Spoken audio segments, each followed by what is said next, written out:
अधिकारियों की है मजबूरी, कार्रवाई पर जी हुजूरी। कब रुकेगा काला कारोबार, सरकार को भी है इंतजार। सफेद पोश कर रहे गड़बड़ घोटाला। छतरपुर में रेत माफिया और उनकी जमकर पिटाई की। इतना ही नहीं, इन रेत माफियाओं ने पत्रकारों के कैमरे भी तोड़ दिए। ये पूरा मामला छतरपुर के कंदेला इलाका का है, जहां पर दो पत्रकार रेत माफियाओं के खिलाफ खबर बनाने जा रहे थे। तभी इन माफिया ने उन्हें बंधक बना लिया। वहीं जब पीड़ित पत्रकार माफियाओं के खिलाफ एफआईआर दर्ज करवाने पहुंचे तो उन्हें जिले के प्रभारी मंत्री हरिशंकर खटीक ने मामला न दर्ज करवाने की धमकी दी और कहा कि यदि एफआईआर दर्ज करवाओगे तो आपको डकैती के मामले में फंसा दिया जाएगा।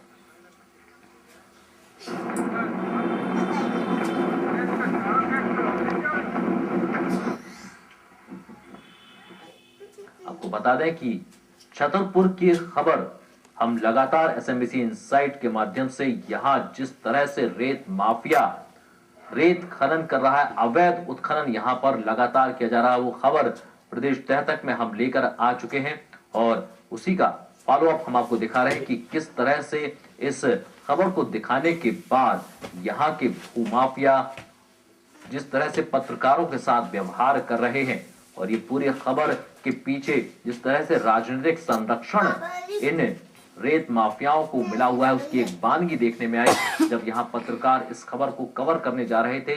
जिस तरह का रेत अवैध उत्खनन यहाँ पर लाफ्टर लगाकर रेत का खनन किया जा रहा है, रेत निकाली जा रही है, उसको लेकर जब खबर आई मीडिया में, इन पर दबाव बना और जब पत्रकार यहाँ खबर को कवर करने जा रहे थे तो उनको बंधक बनाकर उनके साथ मारपीट की गई।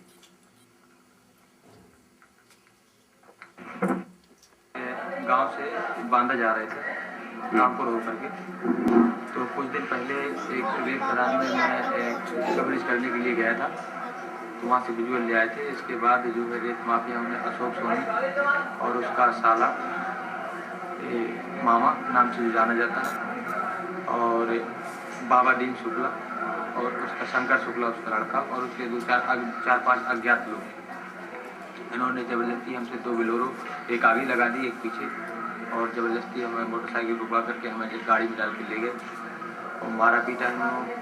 इस मारा पीटा बुरी तरह से इतना मारा कि 1 बजे से पकड़ के ले गए। मारपीट करते रहे 3 घंटे तक लगातार और चैन की हमारी अंगूठियाँ और कैमरा इनका खींचा हुआ रहा।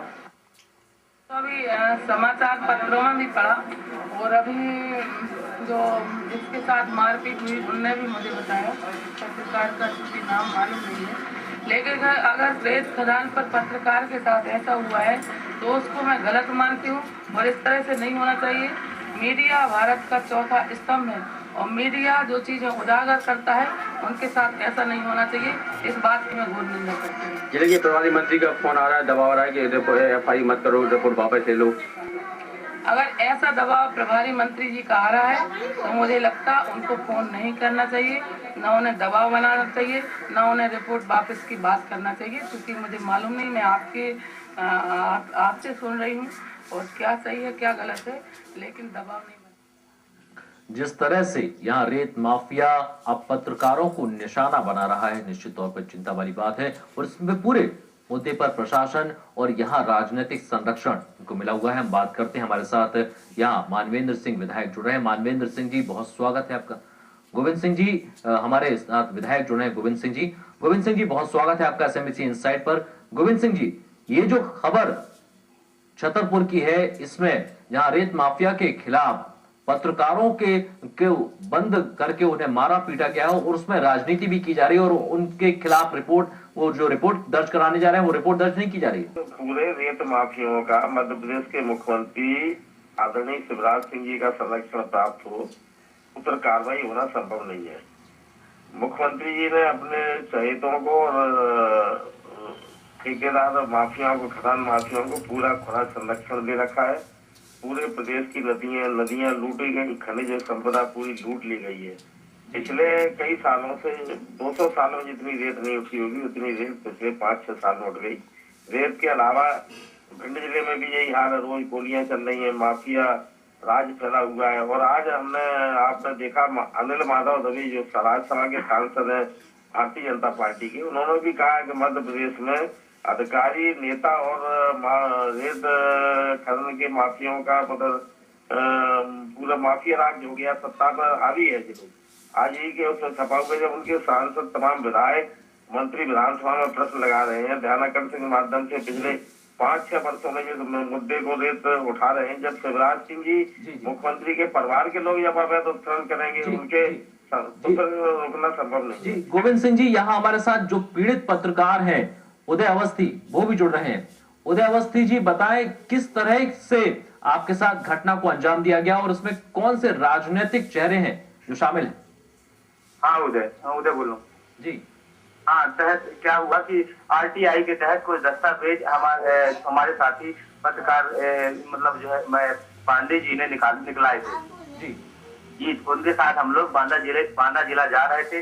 इससे जो है खनिज माफिया बौखला गए। अशोक सोनी नाम के जो महोबा जिले के रहने वाले हैं, उन्होंने जो है हमारी बाइक के आगे दो बिलोरो गाड़ियां लगा दी थी और हमें रोक कर रास्ते में इतना बुरी तरह से मारा कि अचानक जो है रास्ते में बेहोश हो गए हम लोग।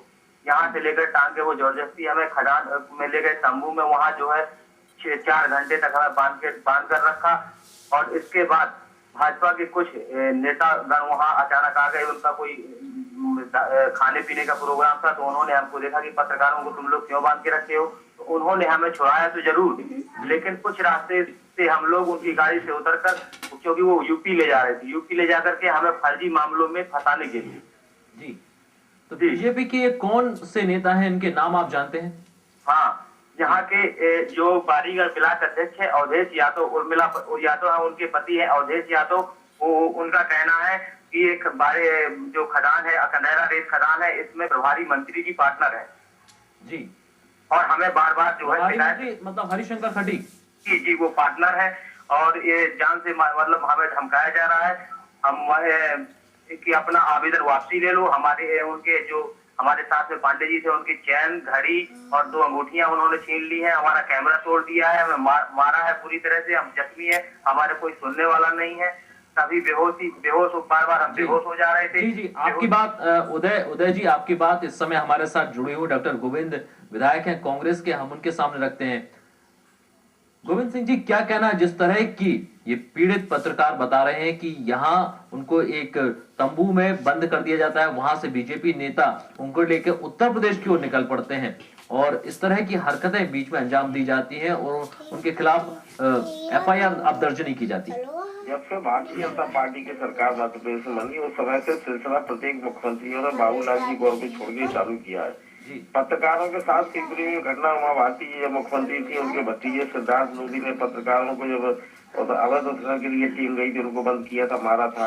और उन पत्रकारों को दबाव डालकर सरकार के लोगों ने, मंत्रियों ने प्रभाव डाल के तमाम मुकदमे झूठे लगवाए थे और मजबूर कर दिया उनको मध्य प्रदेश में रहना। तो मजबूरी में उन्होंने कंप्रोमाइज किया था। वहाँ पत्थर रेत का मामला है, वहाँ पर था पत्थर उत्खनन का मामला।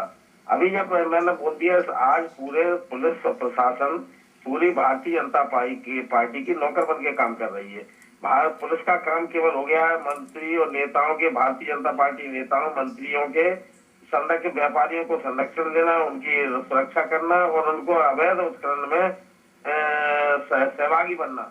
जब इस प्रकार का पुलिस प्रशासन काम करेगा तब नहीं। आप हरिशंकर जी खटीक माननीय राज्य मंत्री जी है, इन्होंने खदानें एक अकेली है नहीं, सभी जगह पूरे मध्य प्रदेश में जितनी भी खदानें हैं आप सर्वे कराइए गोपनीय तरीके से और ओपन में खुले आम भिंड जिले में है। अभी सभी मंत्रियों ने खदानें बांटी है। भारतीय जनता पार्टी के नेता मंत्री सांसदों ने 1-2 खदानें अवैध उत्खनन के लिए, और जहाँ रेत है नहीं लोग हाई कोर्ट में जा रहे हैं। जो गाँव के ग्राम पंचायत को मुफ्त में मिलना चाहिए, उन रेत का भी 5-6 हजार रुपए में एक टोली वसूल कर रहे हैं। और मैं तो कह रहा हूँ जिस निर्लजता के साथ मुख्यमंत्री शिवराज सिंह इस तरह का करा रहे हैं, तमाम इनको थोड़ी बहुत शर्म आनी चाहिए। मैं तो कहता हूँ मुख्यमंत्री रहते हुए। जी गोविंद सिंह जी, उदय से हम बात करते हैं। उदय, ये बताएं कि इस पूरे मामले की आप कहाँ रिपोर्ट दर्ज करवाने गए और उस समय क्या हुआ? हम फिर इसके बाद हम छूटकर थाने आए तो वहाँ हम बेहोश हो गए। बेहोश होने के बाद में हमें बेहोशी हालत में पुलिस ने हमें जब अस्पताल आने के लिए हमने उनसे कहा कि हमारा आप FIR दर्ज कीजिए, तो किसी भी प्रकार की कोई FIR नहीं दर्ज की गई। पुलिस ने उल्टा गाली गलौज किया, बोले आवेदन वापसी ले लो। जो हमने आवेदन लूट कर दिया, अपना दिया था कैमरा तोड़ने उतरने का, उसको बार बार हमें क्योंकि द्वारा आवेदन वापसी करने की धमकी दी जा रही है और बार बार टेलीफोन से धमकियां आ रही हैं। यह कहकर आया गया था, कलेक्टर से हमने बात की और तहसीलदार से बात की, उसमें कोई रवैया आज तक इनके खिलाफ 50 बार आवेदन देती है कि रेत खदान गलत है। इसी तरह का मामला हाईकोर्ट में गया था जो बरबंद खदान का था, वो फर्जी दस्तावेजों के आधार पर खदान चल रही है।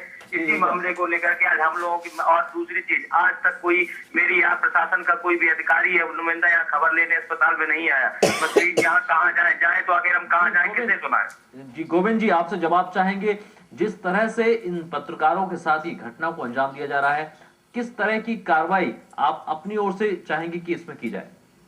मैं तो इस मुद्दे को, अगर ये अवस्थी जी मेरे से मिलेंगे, मैं विधानसभा में सरकार के कारनामों को उजागर करूंगी, जनता भी के बीच पहुंचाने का काम करूंगा। अभी फरवरी में विधानसभा सत्र चलने वाला है, इस मामले को मौजूदगी के साथ बताएंगे। पत्रकार अवस्थी जी, इनके साथ जो दुर्घटना हुई है, मारपीट किया है और कोई सुन नहीं रहा, उसको न्याय दिलाने के लिए पूरी मजबूती के साथ इनका पक्ष हम विधानसभा में रखेंगे।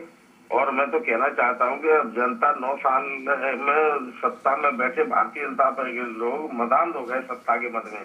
इनका मत समाप्त करने के लिए जनता 2013 में जो आने वाला चुनाव, उसमें इनको सबक सिखाएगी। और जिस प्रकार के फील गुड कर रहे थे अटल जी, उसी प्रकार का फील गुड भी अभी नगर पंचायतों के चुनाव में ही उजागर हो गया है। जितने भी उपचुनाव हुए, इन्होंने बूथ कैप्चर करके 5 कब्जा। जी, हमसे जुड़ने के लिए, तमाम जानकारी के लिए आपको धन्यवाद।